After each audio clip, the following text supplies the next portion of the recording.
দই কাতলার পিসটা দেখেই লোভ লাগছে, তাই তো? হ্যাঁ, খেতেও কিন্তু খুব টেস্ট হয়েছিল। আর লাল লাল ঝালঝাল রেওয়াজি খাসির ঝোল, যেমন তুলতুলে তেমন ছিল টেস্টি। দেখেই লোভ লেগে যাচ্ছে। নমস্কার বন্ধুরা, আমি চলে এসেছি আজ আমার দিদির মেয়ের অন্নপ্রাশনের খাওয়া দাওয়ার ভিডিও নিয়ে। তো প্রথমেই যে খাবারটা দিয়েছিল স্টার্টারে, ডিমের ডেভিল, সাথে দিয়েছিল সস আর স্যালাড। তো আমি তো পেয়েই সসে ডুবিয়ে মুখে এক কামড় দিয়ে দিলাম, তারপরে সাথে নিলাম স্যালাড। খেতে খুব মুচমুচে আর টেস্টি হয়েছিল। দুপুরবেলায় খেতে বসেছিলাম, আমি আর আমার ছদ্দি একসাথে বসেছিলাম। সামনে থেকে ভিডিওটা করছিল আমার হাজবেন্ড। এরপর থালায় পড়ে গেল গরম গরম বাসমতি চালের ভাত, সাথে ভেজ ডাল। ভেজ ডালটা করেছিল কারণ নিরামিষের অনেকেই ছিল, তাই মাছের মাথাটা ইউজ করেনি। সাথে কিন্তু আমি একটু লেবু চিপে নিয়েছিলাম। কে কে এরকম করো? আমি কিন্তু ডাল হলেই লেবুর রসটা নেবই। সাথে চিপসটাও নিয়ে খেলাম। পাশেই আমার ছদ্দি বসে খাচ্ছিল, দুজনে একসাথে খাচ্ছিলাম। খিদে পেয়েছিল প্রচণ্ড। এই যে এখানে আরো অনেকেই খেতে বসেছিল।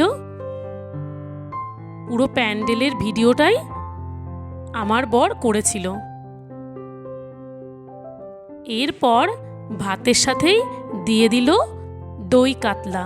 আর দই কাতলা হলেই তো সে বাড়ি হোক বা অনুষ্ঠান বাড়ি, আমি কিন্তু পেটির মাছটাই চাই। অল্প একটু ঝোল দিয়ে ভাতটা সুন্দর করে মাখিয়ে নিয়ে মাছের পেটি থেকে মাছ নিয়ে মুখে পুরে দিলাম। আহ, কি টেস্ট! আমার অনুষ্ঠান বাড়ির দই কাতলাটা দারুণ লাগে খেতে।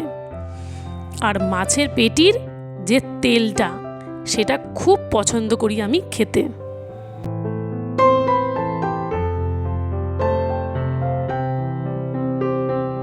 এটা খাচ্ছিল আমার ছদ্দি।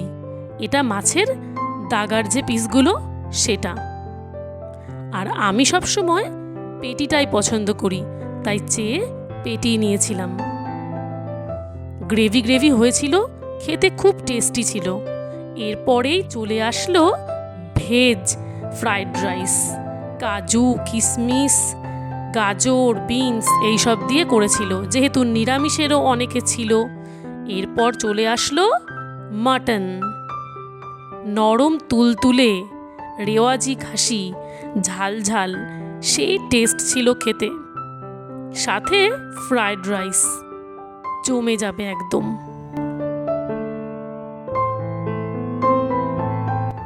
এরপর ফ্রাইড রাইস দিয়ে মাটনটা খেয়ে নিলাম।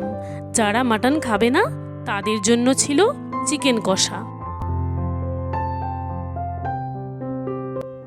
এই যে এদিকে আমার দিদি খাচ্ছে আর এদিকে খাচ্ছি আমি।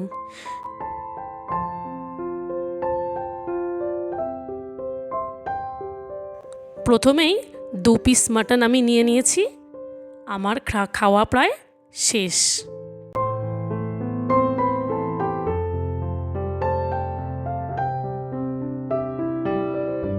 অনুষ্ঠান বাড়ির মাটন রান্নাটা যেন একদমই অন্যরকম হয়,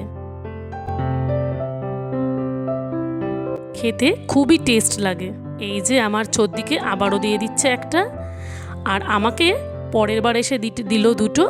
পরে আমার বর আরও 2টো চেয়ে নিল, বলল ও খাবে। ভিডিও করতে করতে মাংসের ঝোল দেখে ও আর লোভ সামলাতে পারল না। ও বলল, সর্বাণী আমাকেও 1 পিস তোমার থেকে দিও। আমি বললাম ঠিক আছে। এই যে চর্বিটা, কে কে পছন্দ করো শুনি মাটনের চর্বিটা?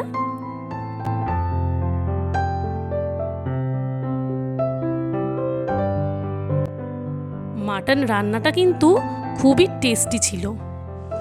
এরপর মাটন শেষ না করতে করতেই নিয়ে চলে আসলো আমের চাটনি।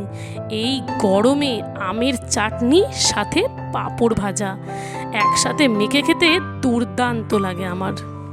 1 পিস মাটন রেখে দিয়েছি, লাস্টে আবার খাবো বলে। তারপরেই চলে আসলো রসগোল্লা। আমি রসগোল্লা নিয়েছি কিন্তু পুরোটা খাইনি। তারপরে দিল লট চমচম। লট চমচম খাওয়ার পরে আমি আবারও বললাম আমাকে একটু আমের চাটনি দেওয়ার জন্য। এরপর মিষ্টিটা চিপে একটু মুখে নিলাম, পুরোটা আর খাওয়া হয়নি, গা গুলিয়ে উঠেছিল। এরপর লট চমচমটা খেলাম। আমার মিষ্টির মধ্যে লট চমচমটা খেতে খুব ভালো লাগে, পেট ভরে গেছিল, না হলে আরও একটা লট চমচম চেয়ে নিতাম। শেষ পাতে আইসক্রিম আর গরম জল দিল হাত ধোয়ার জন্য। নমস্কার বন্ধুরা, আমার ভিডিওটা আমি এখানেই শেষ করছি।